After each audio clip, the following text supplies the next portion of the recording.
ulit kami ni Bibi.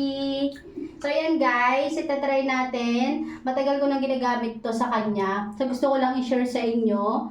Ito yung ginagamit niya na shampoo. So papaliguan ko siya.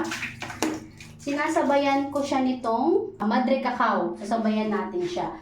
So dahil mainit ang panahon ngayon, everyday ko siyang pinapaliguan para hindi siya magligalig guys. Yung ginagamit namin na shampoo, mabango yan guys. Matagal na niyang ginagamit to. Yan, yung shampoo na. Ubus na nga siya oh. Bibili tayo niyan. Yung nabili ko yung ano na to guys is from ano siya. Yung nabili kong shampoo na to from Pet Up. Yan, from Pet Up. Pet shampoo is straight and smooth. Straight and smooth siya. So yan guys, maganda kasi siya. Tapos ang shelf life niya guys is 36 months.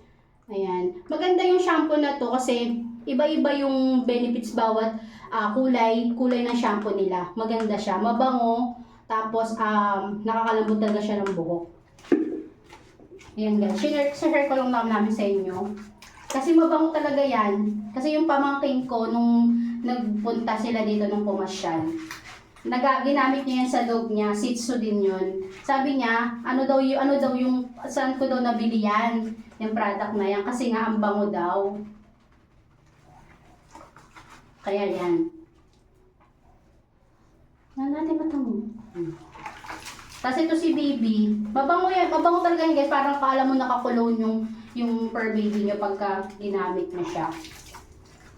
So yan, dahil mainit ang panahon ngayon, halos araw-araw ko siyang pinapaliguan. Pero saglitan lang yung ligo niya, hindi matagal.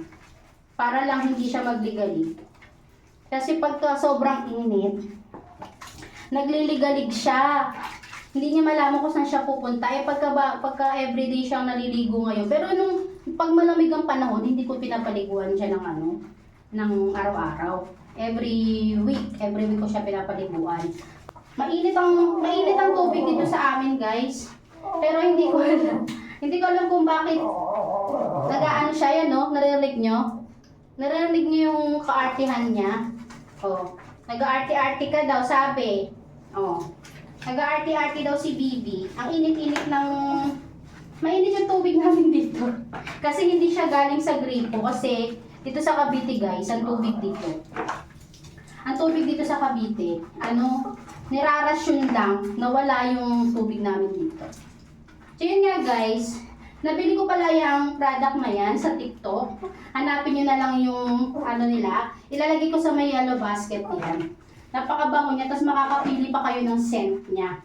Maraming scent yan. Medyo mahal nga lang siya, pero ang nagustuhan ko kasi sa kanya, lalo na pag umaalis kami, pupunta kami ng mall, yan talaga ginagamit ko sa kanyang shampoo. Pero ginagawa ko, huling shampoo siya. Ang una kong ginagamit itong Madre Cacao. Itong Madre Cacao na to. Ang una kong ginagamit. Kasi para maganda to guys, itong Madre Cacao na to. Yun siya pagka may time ulit kami ni Bibi, siguro sunod na araw. Ipapayaano ko sa inyo kung saan ko nabili itong Madre Cacao. Itong Madre Cacao na to, nabili ko siya, wala siyang label. Walang label pero Madre Cacao talaga. Effective siya kasi pag pinapaliguan ko siya ng ganito, namamatay yung mga garapata niya na nakakapit sa kanya.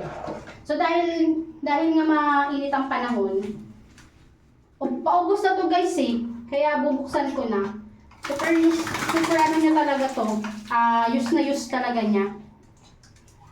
Halos ubos na to eh. Oh, konti na lang.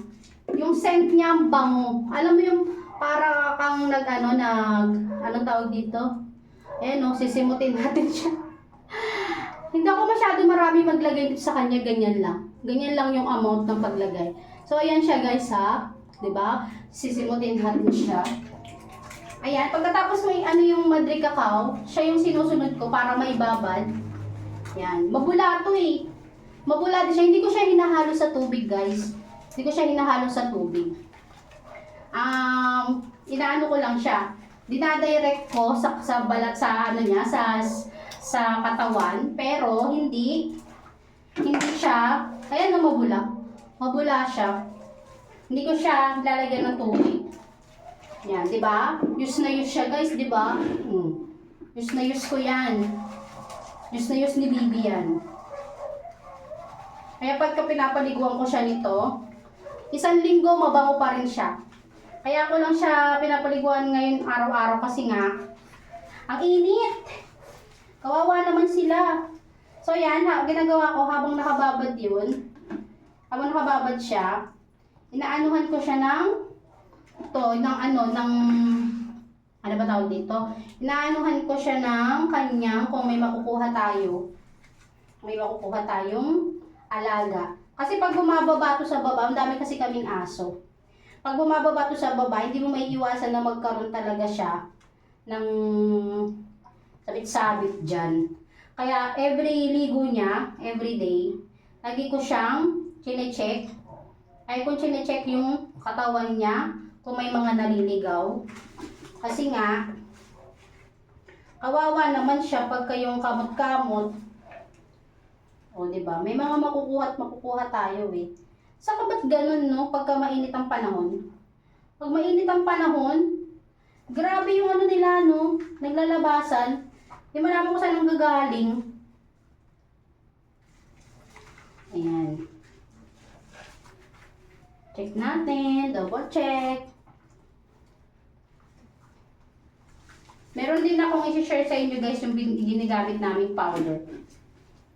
Ginagamit ko rin sa kanila yung pagka yung sobrang lala talaga ng ano. Ayan guys, wala na siya. 3 lang yung nakuha ko. So minsan may mga naliligaw tulad dito, oh, di ba naligaw? Ayan. Wala na. Wala na. 5, 8. Ayan. At ganun na, ayun na yung pinakababad ko pag yung tinatanggalan ko na siya ng mga nakasabit-sabit dyan. Yun na yung pinaka ano ko sa kanya. Muna natin siya. Yan. Tapos babalawan nyo na siya. Ibino, huwag ka ganyan. Huwag mo kadikitan. Yan na naman tayo. Tapos ginaganyan ko yung ano niya, ulo niya. Kasi pagka ano daw, nagkaroon kasi ito ng history ng ano guys, na magayang tenga niya. Pero ngayon okay na. May antibiotic akong pinagamit sa kanya. Umepek naman. Buti na lang umepek. Kasi kung di umepek, operation talaga. I-share ko rin sa inyo guys yung antibiotic na ginamit ko sa kanya. I-separate natin ang video. So ngayon habang binabanlawan ko siya, double check tayo dyan. Diba? Mabango yung ano na yan. Mabango. Ang bango ng ano niya, shampoo na yan. Yun lang guys for today's video. Tapos na tayo magpaligo habibi. Mabilisan na kasi yung pagligo ko sa kanya. So yan guys, try nyo na tong product na to. So ngayon ko lang na-open yung ilaw. Try nyo na to guys. Talagay ko sa aking yellow basket. Ito yung lagi niyang ginagamit na mabango, na marami siyang scent. So yun lang guys for today's video ha. Kita na ba? Nakalimutan ko magbukas ng ilaw pero sana maliwanag yung kanina. So yan lang guys. Try nyo to guys. Napakabango nito. Talagang pwede nyo siyang ipang ano, yung kumbaga parang ipang challenge talaga sa mga ibang shampoo. Maganda siya sa malambot siya saka tumatagal yung ano niya, malambot siya sa buhok nila. Yung ano niya depende sa ano ng klase ng aso nyo.